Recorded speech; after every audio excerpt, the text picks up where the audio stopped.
Buen día, mi nombre es William Samarripa y en nombre del comité organizador de ExpoPyme 2021, en su segunda edición virtual, le doy la más cordial bienvenida a este espacio. La conferencia que está a punto de iniciar se titula Gobierno familiar, construyendo la empresa sin destruir la familia y estará a cargo por Israel Alejandro Molleda Gaspar, a quien le damos la más cordial bienvenida y de quien a continuación les platicaré un poco. Es ingeniero industrial y de sistemas por el Tecnológico de Monterrey, con una especialidad en Marketing Management por la Universidad de Phoenix, diplomado en Suppliers Chain Management, diplomado en Finanzas Corporativas y Gestión de Finanzas Familiares, y cursó Negocios Internacionales en la Universidad de Comillas, Madrid. Desde el 2010 es socio y director de Complement Consulting Group, brindando consultoría y capacitación para pequeñas y medianas empresas en diferentes ciudades de México, Estados Unidos y Centroamérica. Es instructor del Diplomado de Formación de Consejeros para Gobierno Corporativo y consultor de empresas familiares en el Centro de Empresas Familiares del ODEM. Bienvenido, gracias. Hola, ¿cómo están? Pues yo súper feliz de estar de nuevo aquí con ustedes en la Feria Pyme. La invitación a este tipo de eventos a mí me emocionan mucho porque año con año estamos tratando de compartir más experiencias, más casos de éxito, también casos de fracaso, que finalmente son cosas que van generando experiencia. No todas las empresas les va bien, es parte de la cadena de sobrevivencia. El último año con la pandemia, lamentablemente muchas empresas se quedaron en el camino, pero hubo otras que salieron mucho más reforzadas y nosotros como consultores algo que hemos visto es que las empresas ya no dejan tantas cosas a la incertidumbre, a no tener control. Y uno de los puntos que más hemos visto que se han estado detonando en los proyectos en este año han sido el tema de la gestión de las empresas familiares. Definitivamente el encierro y definitivamente estas nuevas formas de trabajar empezaron a generar nuevos retos para las empresas. Y en la parte del gobierno familiar pues fue un tema bastante interesante. Entonces esta charla de hoy va a hablar principalmente de cómo manejar el gobierno en la empresa familiar, cómo seguir las reglas, cómo asegurar que se formen empresas sin que se destruyan familias en el camino. Muy bien, hoy vamos a hablar de varios puntos, voy a tratar de ir un poco rápido, pero tratando de ser claro en cada uno de ellos. Vamos a hablar un poquito de las características de la empresa familiar, vamos a hablar del famoso modelo de los 3 círculos en todas las empresas familiares. Hay una fórmula para calcular el nivel de gestión que requiere cada empresa familiar y hay una metodología o hay un modelo de evolución del nivel de estructura de las empresas. Vamos a estar platicando por ahí el nivel de madurez que tienen los diferentes modelos de estructura y gestión. Vamos a ver un poquito las implicaciones de los cambios generacionales. Siempre hay un choque muy fuerte entre la primera y segunda generación, sobre todo, y de la segunda a la tercera, ¿no? Vamos a hablar un poquito de la profesionalización y la institucionalización de la empresa familiar, procesos de sucesión y algunas recomendaciones que vamos a dejar para finalizar. Muy bien, sin más, de nuevo muchísimas gracias por la invitación e iniciamos. Bueno, características de la empresa familiar. Antes que nada, bueno, ya seguramente algunos de ustedes me conocen, tengo ya 20 años trabajando como consultor de empresas, más de 12 años ya con la empresa Complement Consulting aquí en México, con diferentes clientes, sobre todo de la pequeña y mediana empresa. La pequeña y mediana empresa son aquellas empresas que facturan menos de 500 millones de pesos al año. Y una característica muy importante de este segmento es que la mayoría de estas empresas son empresas familiares y eso nos ha generado pues año con año muchas experiencias para ir enriqueciendo y transfiriendo no solamente conocimiento, sino formas de capitalizar el conocimiento, sobre todo en estas empresas que son empresas que empiezan de forma empírica y que poco a poco van agarrando conocimientos y nivel de profesionalización. Quiero hablar un poquito de estadísticas, quiero hablar un poquito del contexto de lo que son las empresas familiares en México. ¿Qué es una empresa familiar? Es aquella en donde el 51% de las acciones o más poseen a una o varias familias. Si eso este es tu caso, tú eres una empresa familiar. Las empresas familiares representan el 83% de las empresas en México. Si nos vamos a las pymes, representan pues un mayor porcentaje, solamente hablando de pymes. Pero a nivel general, el 83% de las empresas en México. Esto hace que es un sector bastante importante para estos estudios de gestión, ¿no? En general, las empresas familiares tienen características positivas que comparten, entre ellas que son muy optimistas, son leales y son muy resilientes. Algo que se ha demostrado con las pequeñas y medianas empresas familiares es que cuando son familia, aguantan más cosas o más embates o más retos que cuando no son una empresa familiar. Sin embargo, tienen retos muy importantes. El 60% de las empresas familiares reporta que tienen algún tipo de conflicto entre la familia. Y eso es normal porque pues, muchas de esas empresas crecen sin reglas de operación, sin protocolos familiares, y entonces eso empieza a crear problemas de comunicación entre los diferentes participantes de la empresa y expectativas que se van diversificando conforme la familia va creciendo. Los principales retos que vemos en las empresas familiares son una falta de profesionalización, conflictos en la visión, sobre todo cuando van entrando nuevas generaciones, y conflictos en la estrategia, porque la estrategia pues tiene que ver con muchos factores, desde los factores externos, los factores internos de la empresa, pero también tiene mucho que ver con la visión y los deseos que tienen los accionistas. Entonces, cuando empiezan a madurar las empresas familiares, empiezan a crecer las familias, empieza a haber conflictos de este tipo. Según la ENAPROCE, reporta que solamente el 47% de las pequeñas y medianas empresas realizan algún tipo de planeación y solamente el 16% monitorea de forma periódica los resultados. ¿Qué significa? ¿Qué nos dice esta estadística? Que la mayoría de las pequeñas y medianas empresas familiares toman decisiones de forma empírica, en manera de percepción, sin un rumbo fijo, sin datos, y entonces finalmente lo que vemos en las pequeñas y medianas empresas familiares es que muchas veces la decisión que se toma es la que tiene un mayor peso en la jerarquía de la familia. Y ahí es donde empiezan un poquito los conflictos de las empresas familiares. Aquí pongo un ejemplo de algunos conflictos que vemos, ¿no? Aquí pongo un ejemplo de un accionista minoritario y un accionista mayoritario, familiares. Uno dice, quiero involucrarme más, quiero ver los estados financieros, no ha habido repartos, y por otro lado está el accionista mayoritario que dice, oye, lo que pasa es que hemos pasado momentos difíciles, hemos reinvertido todo el dinero, no me gusta que no confíes, me da tristeza que estés dudando de nosotros, de la familia, no quiero policías en la empresa. Y entonces cuando no hay protocolos, cuando no hay un proceso de madurez, de la profesionalización, todas estas cosas se pueden tomar a mal y empiezan los conflictos entre la familia y por ende los conflictos en las empresas. Quiero hablarles de los 3 círculos. Los 3 círculos, para mí cuando me explicaron esto en el Diplomado de Gestión de Empresas Familiares en la UDEM, me quedó clarísimo porque yo siempre decía que había que separar la empresa de la familia y la familia de la empresa. Y es imposible separar la familia de la empresa y la empresa de la familia. Lo que tienes que hacer es establecer protocolos, establecer procesos, porque finalmente la familia y la empresa van a subsistir y van a coexistir pues mucho tiempo, ¿no? Lo que dure la empresa o lo que dure la familia. Entonces es importante que identifiquemos cuáles son los 3 círculos que conforman las empresas familiares. Tenemos el primer círculo, que es el círculo de la propiedad. Aquí es donde están los accionistas. Este círculo de propiedad lo que busca es cuidar las inversiones, cuidar el reparto de utilidades, las adquisiciones, los dividendos, ver cuáles son las fuentes de financiamiento. Son temas muy financieros. Los propietarios lo que buscan es hacer rendir la inversión lo más que se pueda para hacer crecer patrimonio. Por el otro lado tenemos a la empresa. La empresa lo que busca es ser autosustentable, buscar su propia rentabilidad, ser más productivo, tener un crecimiento en el mercado al cual pertenecen, etc.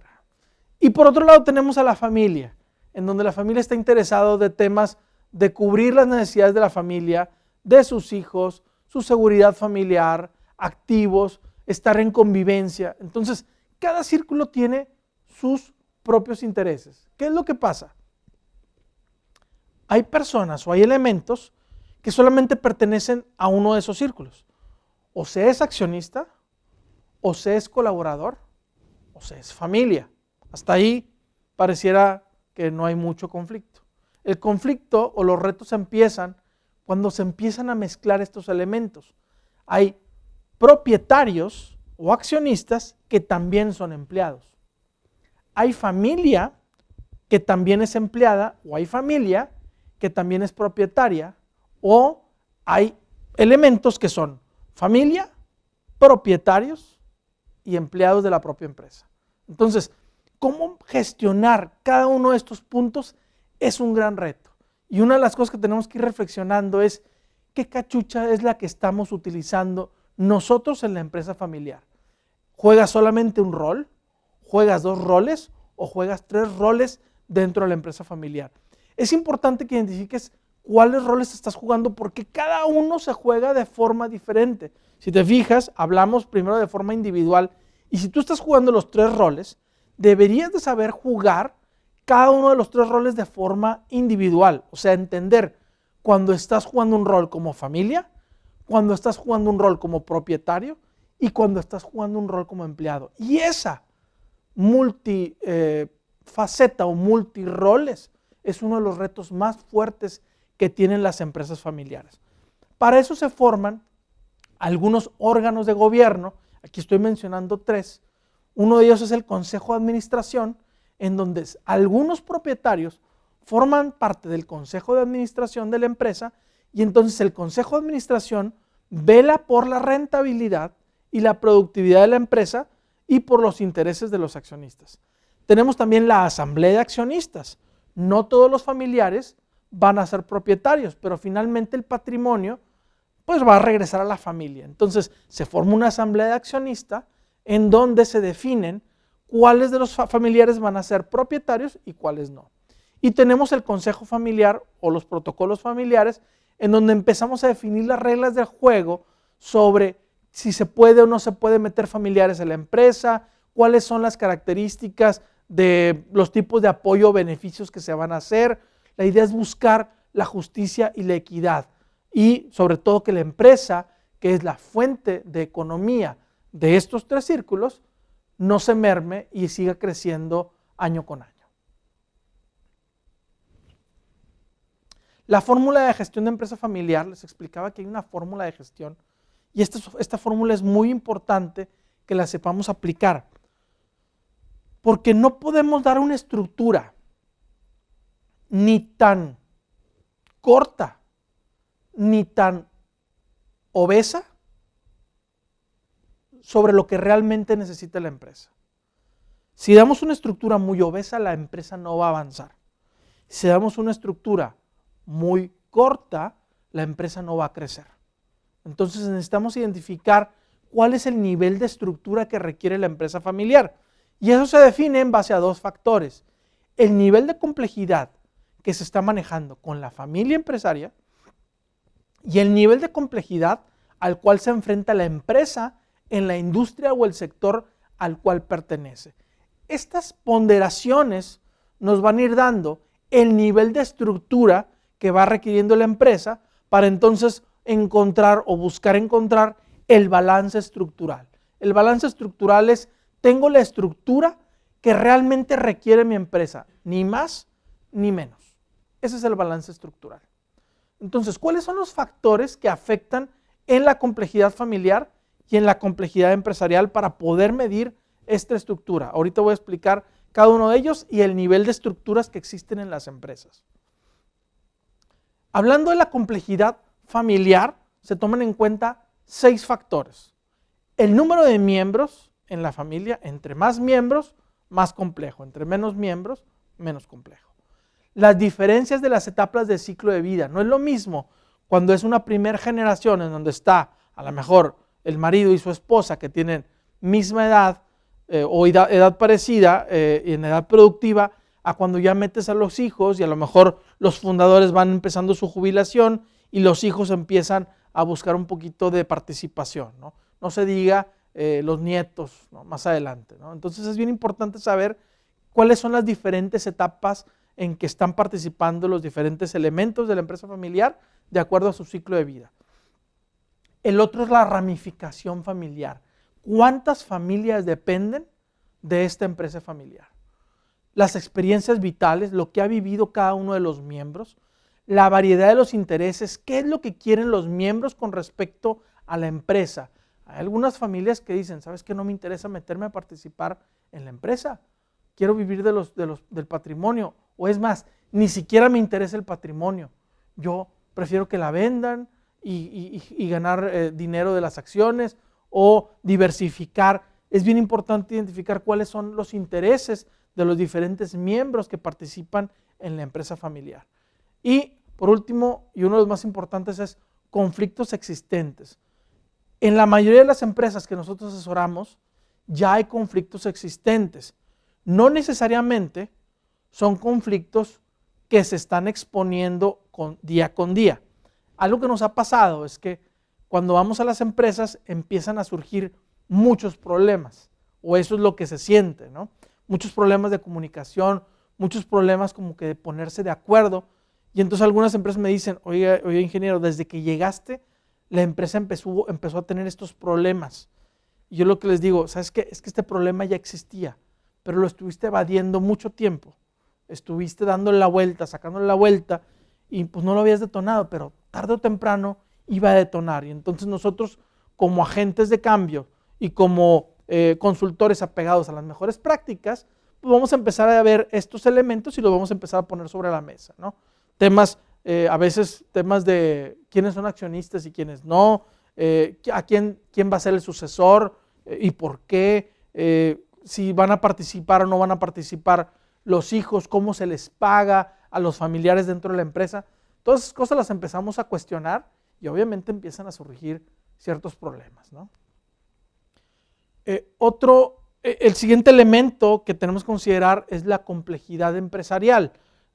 Los 6 factores que definen la complejidad empresarial pues son el tamaño de la empresa, entre más grande, pues es un poquito más complejo la gestión de la empresa, el número de sucursales o las coberturas que puede tener la empresa, el nivel de diversificación, cuántas líneas de negocio están en la empresa, porque esto tiene que ver con los diferentes modelos de negocio que se tienen en las diferentes líneas de negocio. El sector al cual pertenece, hay ciertos sectores que son más vulnerables y hay otros sectores que son un poquito más estables. Eso también define la complejidad empresarial. El impacto del know-how dentro del modelo y el número de competidores que puedes tener, competidores directos o competidores indirectos. Todo esto en un ranqueo suma el nivel de complejidad empresarial. Entonces tienes por un lado la complejidad familiar, la complejidad empresarial, y tú lo que tienes que hacer es un nivel de estructura para reducir estos riesgos que tienes en la complejidad tanto familiar como empresarial. Este nivel de estructura nosotros lo vemos en 4 etapas y le llamamos el modelo de la improvisación a la diversificación. Comentábamos al inicio que la mayoría de todas las empresas inician de forma improvisada, de forma empírica, como el conocimiento, su experiencia les da a entender cómo se debe gestionar la empresa, ¿no? Y entonces no hay reglas claras, no hay procesos claros, sin embargo algunas empresas funcionan muy bien. Ese es el primer nivel de operación y ahí lo que se recomienda es tratar de apegarte a las mejores prácticas de gestión. Todas las empresas tienen que tener al menos 5 dimensiones de gestión: la gestión financiera, la gestión comercial, la gestión operativa, la gestión estratégica y la gestión de capital humano. Cada una tiene mejores prácticas y la idea es que tú vayas buscando cómo ir apegando tu primer nivel de gestión hacia las mejores prácticas. En un segundo nivel de madurez, las empresas migran a un proceso de profesionalización. ¿Qué es la profesionalización? Ahora sí, vamos a poner las reglas claras, vamos a poner objetivos, vamos a poner indicadores, vamos a poner responsabilidades, vamos a hacer una evaluación de desempeño y vamos a hacer los cambios que se tengan que hacer para que la empresa esté alineada hacia objetivos, indicadores y metas, ¿no? Y entonces estamos hablando ya ahí de un nivel de profesionalización de empresas que va acompañado, la mayoría de los casos, de un consejo consultivo. Un consejo consultivo ya es un órgano externo a la empresa que te da retroalimentación y evaluación sobre los resultados que estás teniendo dentro de la empresa.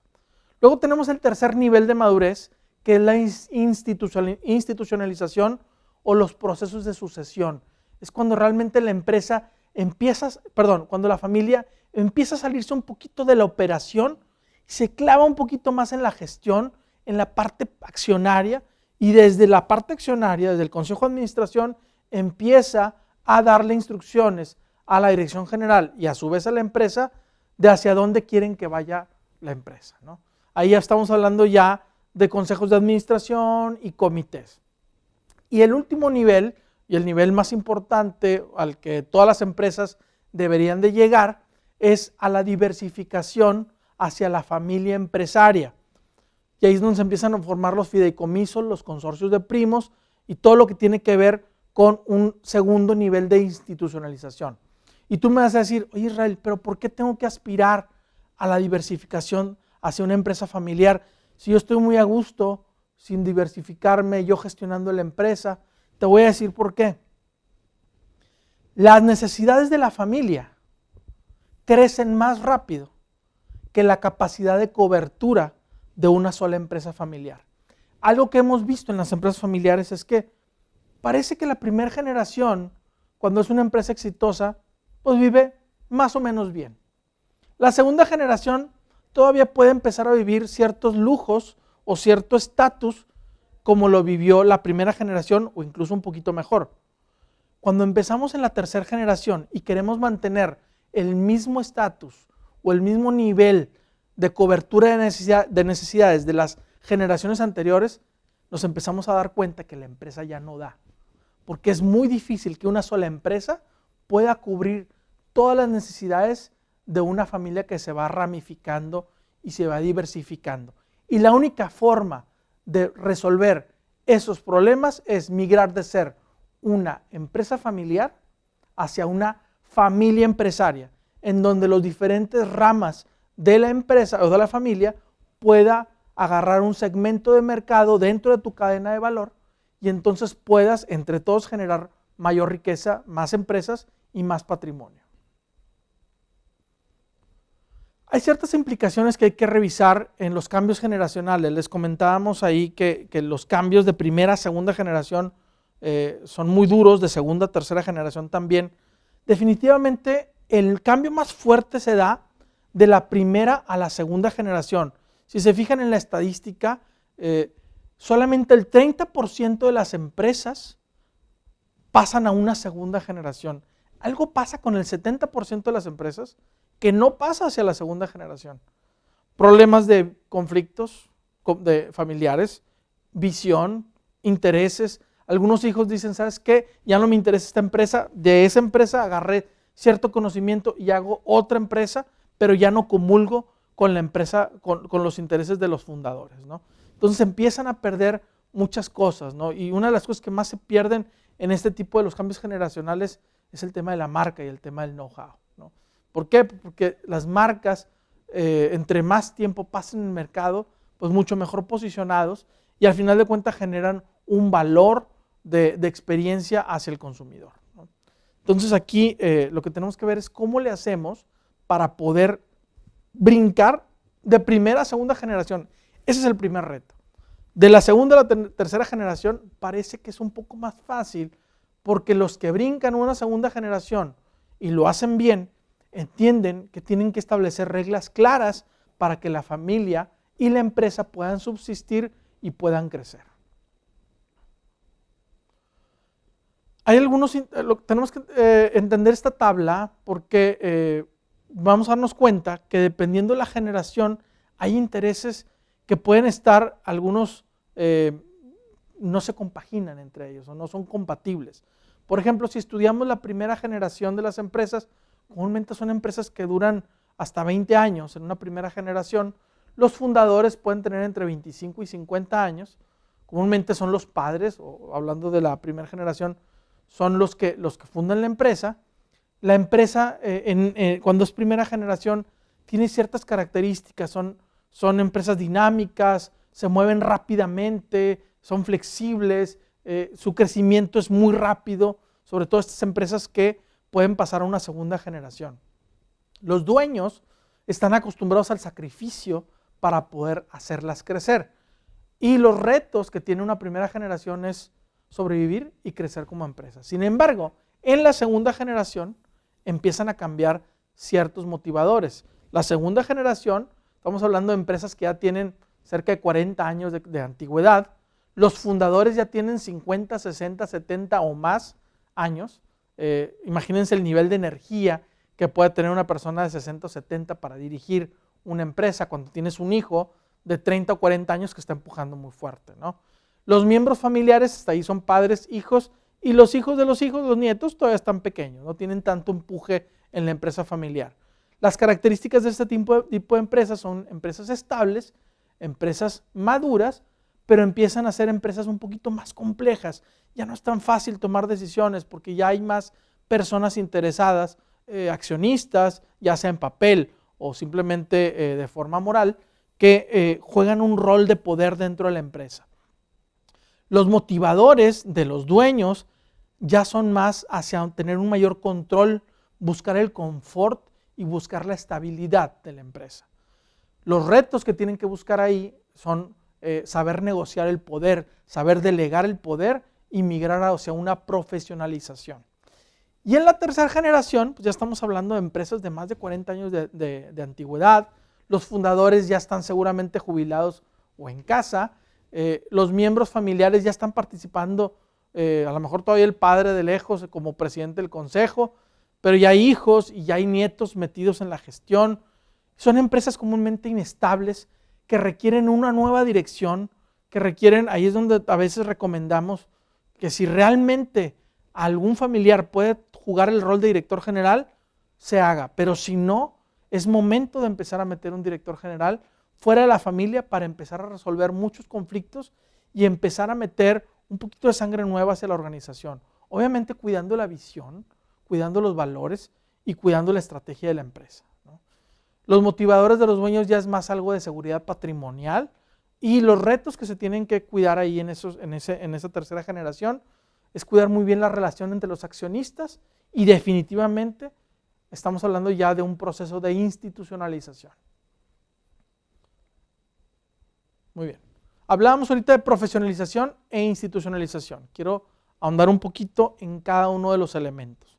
Cuando hablamos de profesionalización, es importante conocer los 3 elementos básicos de la profesionalización, que son una planeación estratégica, una estructura organizacional y una evaluación externa mediante un consejo consultivo. Comentábamos ahorita que el gran reto es migrar de la primera a la segunda generación y que eso se logra con la profesionalización. Entonces, estos son los elementos más importantes para hacer que tu empresa familiar crezca de forma sana, buscando alcanzar el mayor éxito posible y sin tener tantos conflictos familiares. Y aquí es donde fallan la mayoría de las empresas. ¿Qué es lo que busca la planeación estratégica? Bueno, todos conocen lo que es planeación estratégica. Busca identificar fortalezas, oportunidades, debilidades y amenazas. Busca resaltar las ventajas, reconocer nuestras ventajas, pero también reconocer nuestras oportunidades. A partir de ahí, tenemos que buscar, y eso es el valor más importante que tiene la planeación estratégica, es alinear a toda la empresa, a que todos veamos lo mismo, dónde estamos, nos pongamos de acuerdo hacia dónde queremos ir y trabajar en conjunto. Muchas empresas no tienen esto, se despiertan en el día a día operando, pero no saben dónde quieren estar en 2, 3, 5 años, ¿no? Entonces, la alineación estratégica o planeación estratégica lo que busca es que lo que están haciendo todas las personas dentro de la empresa y los accionistas estén alineadas hacia un mismo objetivo. Establece objetivos, establece indicadores y sobre todo la planeación estratégica te permite empezar a reducir la toma de decisión basada en percepción, porque la planeación estratégica empieza a arrojar información y datos para que ahí, en base a eso, se empiecen a tomar decisiones, ¿no? Para mí la planeación estratégica son estas banderitas que pones en medio del bosque para saber si te estás acercando o no te estás acercando a la meta que estableciste. El segundo elemento es la estructura organizacional. La estructura organizacional define los procesos que aportan valor en tu empresa, define las actividades y responsabilidades de cada puesto, establece un sistema de compensación basado en industria y un sistema de evaluación de desempeño. Esto es bien importante porque aquí ya no se toma en cuenta el apellido. Aquí lo que se toma en cuenta es el puesto. Los puestos se hacen hacia la empresa y las personas se tienen que adaptar a los puestos. Algo que vemos mucho en las empresas familiares es que los puestos se adaptan a las personas que están cubriendo el puesto. Y eso no es así. Los puestos son los que van evolucionando y las personas pues los vas cambiando, poniendo a la mejor posición para cumplir el puesto. No se vale, porque tiene un cierto apellido, porque tiene una afinidad familiar, que esté en un cierto puesto. Si esa persona familiar tiene las características para dar el mayor desempeño y se ajusta a la compensación salarial de la industria, entonces no hay ningún problema que sea una persona familiar la que esté cubriendo el puesto. La estructura organizacional busca fomentar la justicia y la equidad entre los miembros de la empresa, fomenta la lealtad y el desarrollo personal de los que están dentro de la empresa. Entonces aquí se resuelven muchos problemas y es un gran paso de madurez esto, porque muchas empresas que hemos asesorado, esto es lo que más les cuesta. A la hora de decir, yo quiero que evalúes a aquella persona, les digo, sí, nada más que el sistema de evaluación es parejo independiente de los apellidos, ¿no? Entonces es un gran reto esta parte. Pero lo que tienen que entender las empresas es que esto les va a generar un mayor beneficio y los va a poder llevar hacia un segundo nivel. Y por último tenemos el consejo consultivo. El consejo consultivo, a pesar de no poseer poderes fiduciarios, o sea, no es una figura legal que esté en acta constitutiva, sí te ayuda a brindar retroalimentación y evaluación hacia la gestión de la empresa. Se forma por consejeros internos, pero también se invitan consejeros externos.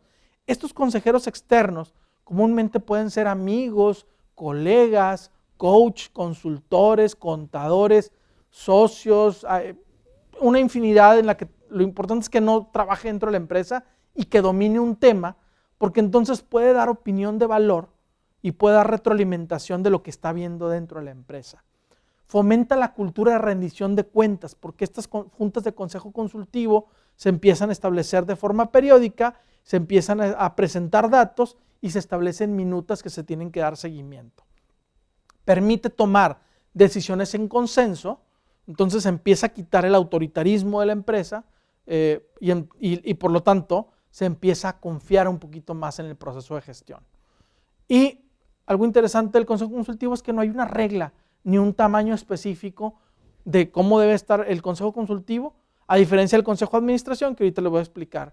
Ese sí tiene reglas claras de cómo debe manejarse. Muy bien, estos son los 3 elementos de la profesionalización. Y ese es, como lo comentamos, el primer gran paso de una empresa familiar para poder evolucionar. Y este ejemplo me encantó, porque habla ahí de una persona que como responsable tiene que tomar una decisión, despide a su hijo, pero por otro lado se quita la cachucha de jefe y se pone la cachucha de papá y le hace el apapacho, ¿no? Esas son las cachuchas de las que estamos hablando y es importante saber manejar estas diferentes cachuchas cuando eres una empresa familiar. ¿Cuáles son los retos? ¿Qué es lo que nos hemos topado ya en nuestra experiencia en el día a día, por lo cual se complica el proceso de profesionalización en las empresas? Aquí les mencioné nada más 5. Tradiciones culturales, una cerrazón familiar, poca confianza a lo que te diga una persona externa o poca confianza a que el puesto lo cubra una persona que no es de la familia. Alta centralización del poder, comúnmente son empresas emperador, autocráticas, en donde todas las decisiones están basadas en una persona. Baja formalización, o sea, no hay reglas estandarizadas, no hay procedimientos formales, no hay un contrapeso definido, o sea, realmente no hay nada formal, si se hace bien y si no, no pasa nada. Familismo, principios familiares que implican lealtades, emociones y sentimientos. Nos ha pasado en empresas familiares en donde no puedes decirle algo a tu hermano o a tu primo porque se va a ofender, ¿no? Y oye, espérame, no le estás diciendo que es un mal hermano, le estás diciendo que mejore las cuentas por cobrar. No le digas porque se va a armar la bronca en la familia, ¿no? Entonces eso complica muchísimo el tema de la profesionalización. Y por último, la resistencia al cambio. Y creo que eso es algo de lo que vivimos con mayor frustración los consultores. Cuando nos invitan a ayudarles en proceso de profesionalización y a la hora de establecer las recomendaciones, no quieren atender ni quieren ver los cambios que requiere la industria en el mercado para poder competir y seguir evolucionando como empresa, ¿no? Entonces, esos son los principales 5 puntos que hemos visto por los cuales se complica el proceso de la profesionalización en las empresas. Muy bien. Ahora, hablando de la institucionalización, el tercero y cuarto nivel, del que hablábamos ahorita en el nivel de maduración de la improvisación a la diversificación, aquí hay 3 elementos bien importantes, que los 3 elementos básicos más importantes de la institucionalización son el consejo de administración, la formación de los comités y el protocolo familiar. El consejo de administración, a diferencia del consejo consultivo, este sí tiene una responsabilidad fiduciaria. Este sí aparece en el acta y el que forma parte del consejo de administración tiene responsabilidad legal sobre la toma de decisiones. Comúnmente está formado por consejeros patrimoniales, consejeros independientes y consejeros relacionados. Debe ser impar, porque aquí los votos cuentan, entonces no puede haber consejos de administración pares. Evalúa principalmente, una de sus labores más importantes es la evaluación del desempeño de la dirección general. Pasa mucho que en algunas empresas el accionista o mayoritario también es el director general. Y entonces te vuelves juez y parte ahí porque ¿quién evalúa a quién? ¿Cómo le vas a hacer para realmente retar a la cabeza de la organización hacia su mayor evolución? Y vela por los intereses de los accionistas. Esto es el consejo de administración. Tenemos, a partir del consejo de administración se forman los comités. Los comités son órganos que se derivan de los consejos de administración que están presididos por los consejeros independientes que forman parte del consejo de administración. Comúnmente hay 4 tipos de comités: el comité de finanzas, el comité de auditoría, el comité de riesgo y el comité de compensación. Cada uno ve, como su nombre lo dice, cosas de forma independiente que contribuyen hacia una mejor toma de decisión dentro del consejo de administración. Los comités tienen relación con la empresa, o sea, el comité puede ir a ver a la empresa cómo se están gestionando las finanzas, qué niveles de riesgo hay, cómo se está generando la compensación, pero no se interpone con la gestión. Toma la información y la presenta directamente a los accionistas y al consejo de administración. Entonces, digamos que los comités son como unos ojos que están por ahí dentro de la organización, pero que no estorban. Y por último tenemos el protocolo familiar. El protocolo familiar marca las reglas y la relación entre la empresa, la familia y los propietarios. También tiene un carácter legal. Establece pactos y acuerdos entre la familia y la empresa, pero sobre todo ve a futuro, porque tiene que dejar claras las reglas del juego y de los participantes. El protocolo familiar es el que va definiendo si los hijos van a participar o no van a participar, o qué tienen que hacer para poderse ganarse un puesto, ya sea en la empresa o dentro de la parte accionaria. Define si van a participar los familiares políticos o no, define cuál va a ser el esquema de compensación.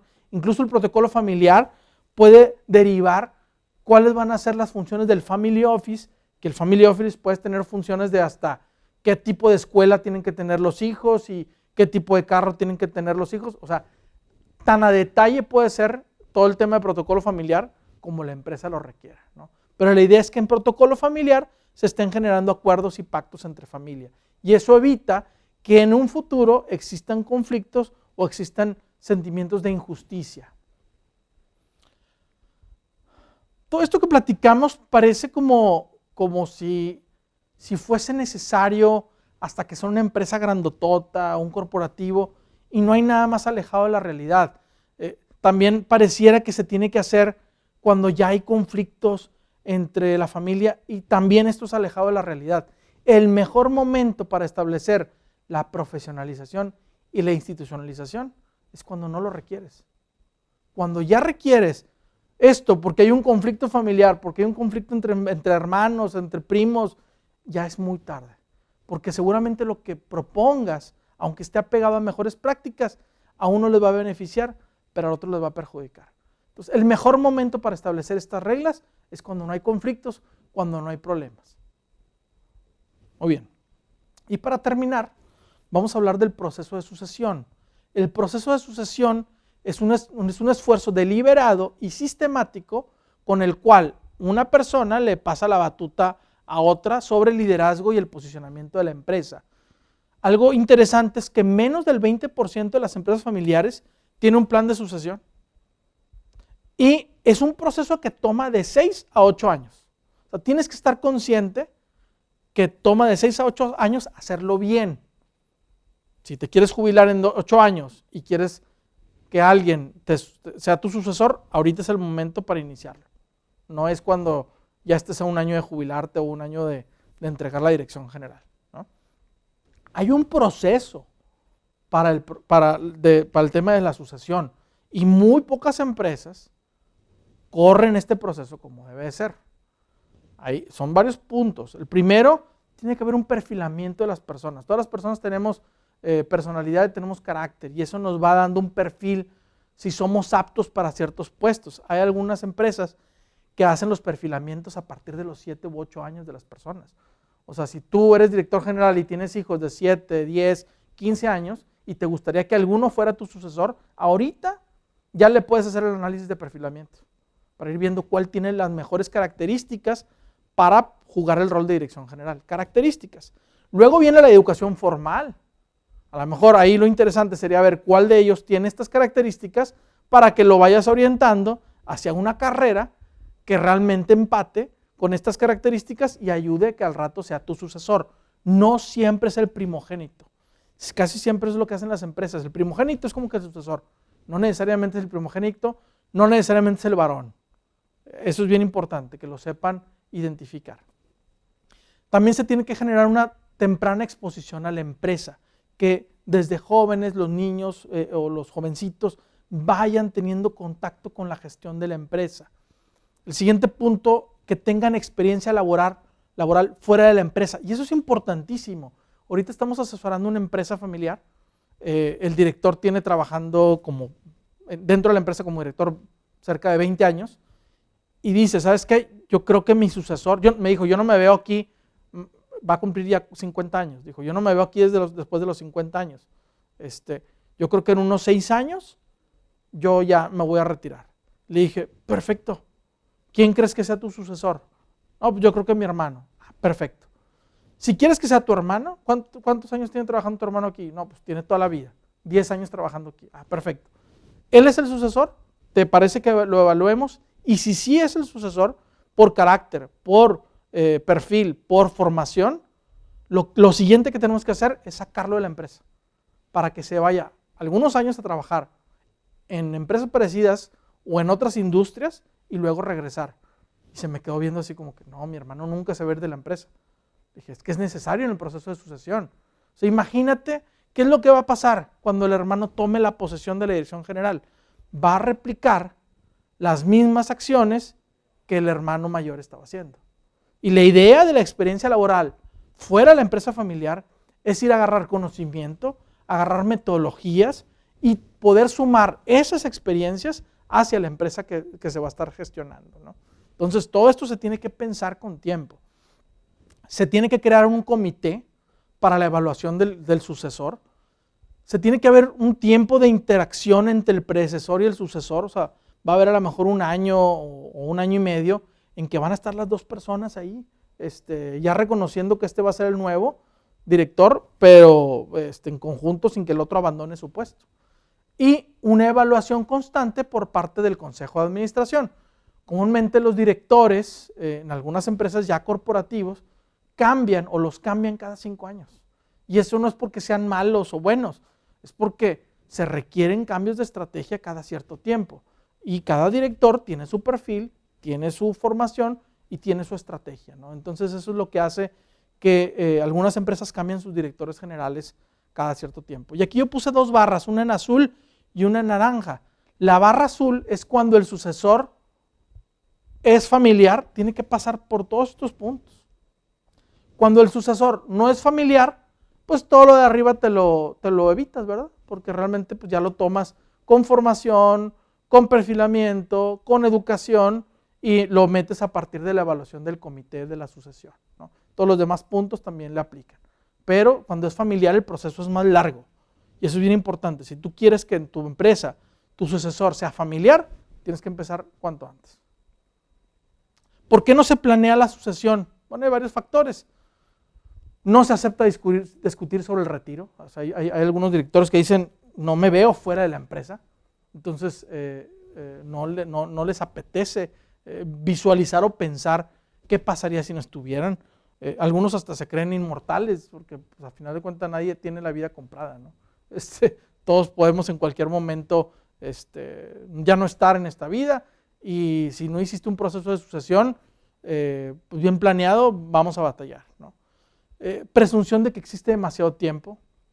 En algunos casos, cuando los propietarios son menores de 45 años, pues realmente, como yo, que soy menor de 45 años, parece como que no es necesario ahorita crear un proceso de sucesión. Digo, mi hijo ahorita tiene 6 años, ¿verdad? Pero al rato ya veré si lo metemos a la empresa. Y mi otro hijo tiene 2, entonces pues, todavía le falta un ratito, ¿no? El 70% de los propietarios de los negocios esperan continuar trabajando después de los 65 años. O sea, la mayoría se ven trabajando después de los 65 años, los dueños de negocio. A veces el trabajo diario posterga el inicio del plan de sucesión, o sea, simplemente no hay tiempo. A veces no quieres crear conflictos familiares, entonces prefieres no hablar de eso porque sabes que si empiezas a hablar de eso vas a crear conflicto. A lo mejor a veces no se sabe por dónde empezar, o a veces no sabes cómo y en quién confiar en el proceso de la sucesión, ¿no? Pero esas son las razones principales por las cuales no se planea el proceso de sucesión. Muy bien, ya para acabar, para finalizar, nuestras recomendaciones en el tema de gobierno familiar son muy sencillas.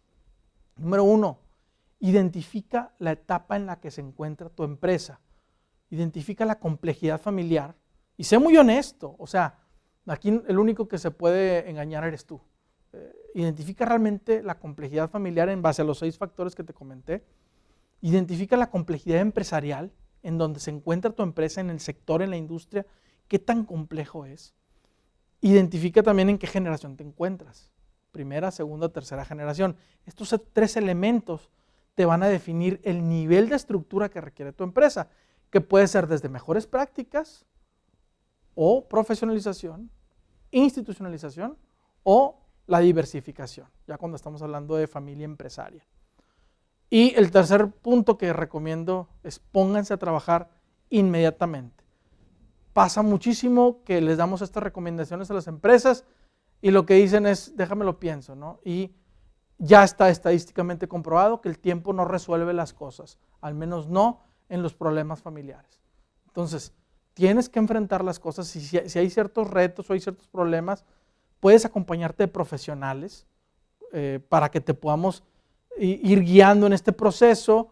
También ayudamos mucho a que pues ustedes, las familias, no entren en conflicto. Nosotros somos los que en base a metodologías, en base a nuestros procesos, vamos evitando los procesos dolorosos en los cambios familiares, ¿no? Y por mi parte es todo. Nuestra invitación hacia ustedes sería que si les interesa un diagnóstico sobre la complejidad empresarial, la complejidad familiar y decirles qué tipo de estructuras son las que requieren, estamos a sus órdenes. Muchísimas gracias por su tiempo. Ojalá les haya servido esta charla y pues gracias. Agradecemos a Israel Alejandro Molleda por habernos compartido esta charla. A todos ustedes, muchas gracias por su asistencia. Les recuerdo contestar la encuesta que recibirán al finalizar la conferencia y les invitamos a consultar el programa de conferencias para que nos acompañen en las actividades que tenemos programadas a lo largo de Expo Pyme. Muchas gracias.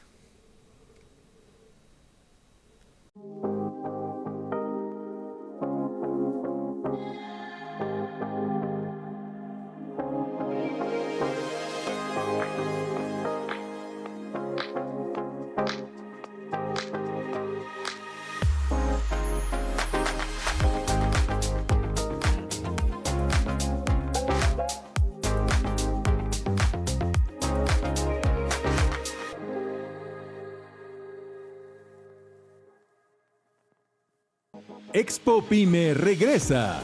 Traemos para ti la segunda edición virtual del evento más importante para emprendedores y empresarios pymes del país, en un espacio digital cómodo y seguro. En esta expo virtual, los visitantes comenzarán su recorrido llegando a la entrada principal, en la que podrán ver a detalle la fachada y la antesala de la exposición, con grandes y llamativos espacios para resaltar tu marca y la de nuestros patrocinadores. Tus clientes esperarán para poder conocer, a un solo clic de distancia, tu oferta de productos y servicios. Hagamos un rápido recorrido por el novedoso mundo de Expo Pyme Virtual 2021.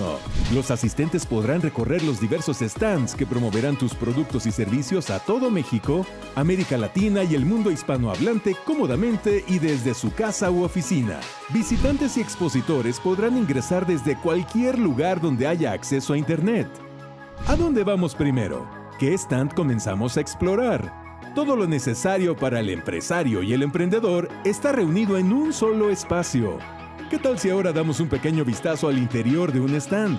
Tus clientes experimentarán las funcionalidades y beneficios de tu stand y disfrutarán este nuevo mundo para las marcas. En tu stand puedes dar toda la información que tu marca tenga para mostrar y, por supuesto, los productos o servicios que ofreces. Un completo portafolio de opciones se encuentra al servicio de visitantes y expositores que incluyen información relevante de tu marca como catálogos de productos, fotogalería, video corporativo de la marca, archivos descargables, datos de contacto, sitio web y redes sociales, localización en Google Maps y, para la atención directa a los visitantes, el chat en vivo y la agencia de citas virtuales para ampliar la información sobre tus productos y servicios.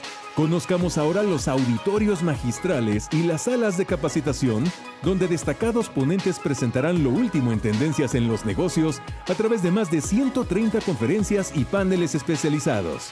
Te invitamos ahora a visitar la sala de negocios, un espacio que te permitirá entablar comunicación directa con los compradores de las grandes empresas a través de citas de negocios que te permitirán integrarte a sus cadenas de valor. Amplía tus redes de contacto y promueve tu marca entre los visitantes a la Expo. Bienvenidos al innovador y moderno mundo de la Expo Pyme Virtual 2021.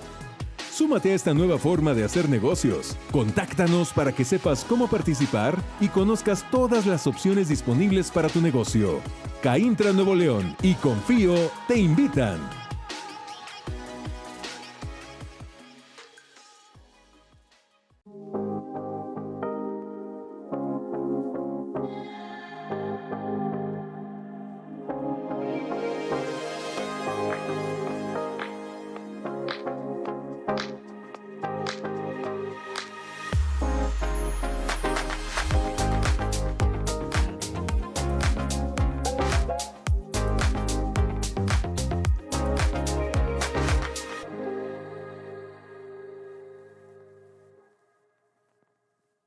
Expo Pyme regresa.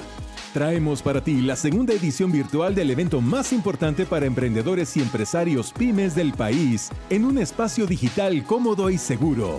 En esta expo virtual, los visitantes comenzarán su recorrido llegando a la entrada principal, en la que podrán ver a detalle la fachada y la antesala de la exposición, con grandes y llamativos espacios para resaltar tu marca y la de nuestros patrocinadores. Tus clientes esperarán para poder conocer, a un solo clic de distancia, tu oferta de productos y servicios. Hagamos un rápido recorrido por el novedoso mundo de Expo Pyme Virtual 2021. Los asistentes podrán recorrer los diversos stands que promoverán tus productos y servicios a todo México, América Latina y el mundo hispanohablante cómodamente y desde su casa u oficina. Visitantes y expositores podrán ingresar desde cualquier lugar donde haya acceso a Internet. ¿A dónde vamos primero? ¿Qué stand comenzamos a explorar? Todo lo necesario para el empresario y el emprendedor está reunido en un solo espacio. ¿Qué tal si ahora damos un pequeño vistazo al interior de un stand? Tus clientes experimentarán las funcionalidades y beneficios de tu stand y disfrutarán este nuevo mundo para las marcas. En tu stand puedes dar toda la información que tu marca tenga para mostrar y, por supuesto, los productos o servicios que ofreces. Un completo portafolio de opciones se encuentra al servicio de visitantes y expositores que incluyen información relevante de tu marca como catálogos de productos, fotogalería, video corporativo de la marca, archivos descargables, datos de contacto, sitio web y redes sociales, localización en Google Maps y para la atención directa a los visitantes, el chat en vivo y la agencia de citas virtuales para ampliar la información sobre tus productos y servicios. Conozcamos ahora los auditorios magistrales y las salas de capacitación, donde destacados ponentes presentarán lo último en tendencias en los negocios a través de más de 130 conferencias y paneles especializados. Te invitamos ahora a visitar la sala de negocios, un espacio que te permitirá entablar comunicación directa con los compradores de las grandes empresas a través de citas de negocios que te permitirán integrarte a sus cadenas de valor. Amplía tus redes de contacto y promueve tu marca entre los visitantes a la Expo. Bienvenidos al innovador y moderno mundo de la Expo Pyme Virtual 2021. Súmate a esta nueva forma de hacer negocios. Contáctanos para que sepas cómo participar y conozcas todas las opciones disponibles para tu negocio. Caintra Nuevo León y Confío te invitan.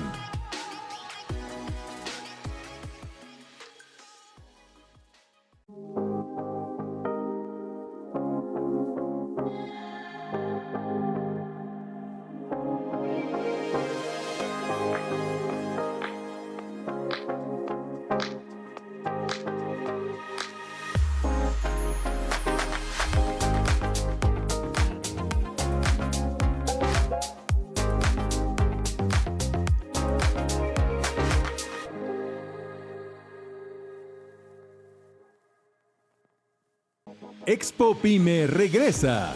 Traemos para ti la segunda edición virtual del evento más importante para emprendedores y empresarios pymes del país en un espacio digital cómodo y seguro.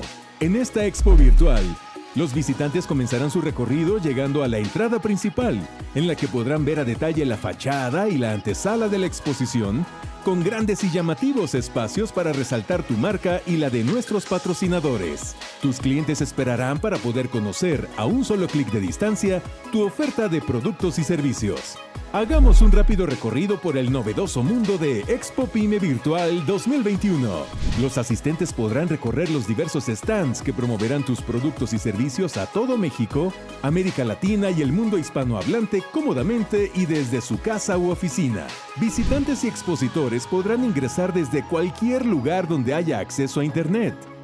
¿A dónde vamos primero? ¿Qué stand comenzamos a explorar?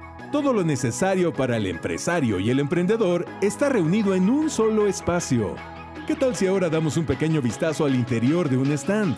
Tus clientes experimentarán las funcionalidades y beneficios de tu stand y disfrutarán este nuevo mundo para las marcas. En tu stand puedes dar toda la información que tu marca tenga para mostrar y, por supuesto, los productos o servicios que ofreces. Un completo portafolio de opciones se encuentra al servicio de visitantes y expositores que incluyen información relevante de tu marca como catálogos de productos, fotogalería, video corporativo de la marca, archivos descargables, datos de contacto, sitio web y redes sociales, localización en Google Maps y para la atención directa a los visitantes, el chat en vivo y la agencia de citas virtuales para ampliar la información sobre tus productos y servicios.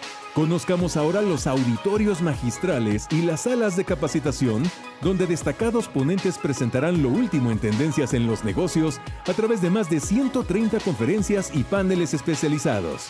Te invitamos ahora a visitar la sala de negocios, un espacio que te permitirá entablar comunicación directa con los compradores de las grandes empresas a través de citas de negocios que te permitirán integrarte a sus cadenas de valor. Amplía tus redes de contacto y promueve tu marca entre los visitantes a la Expo.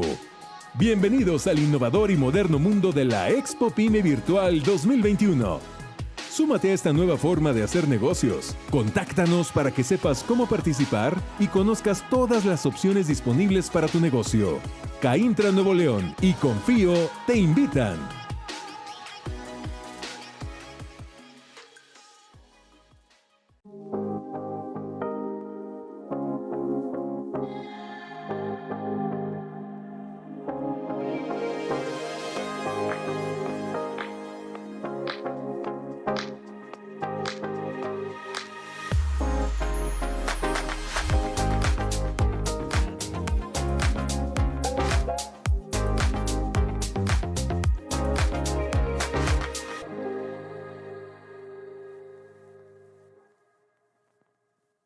Expo Pyme regresa. Traemos para ti la segunda edición virtual del evento más importante para emprendedores y empresarios.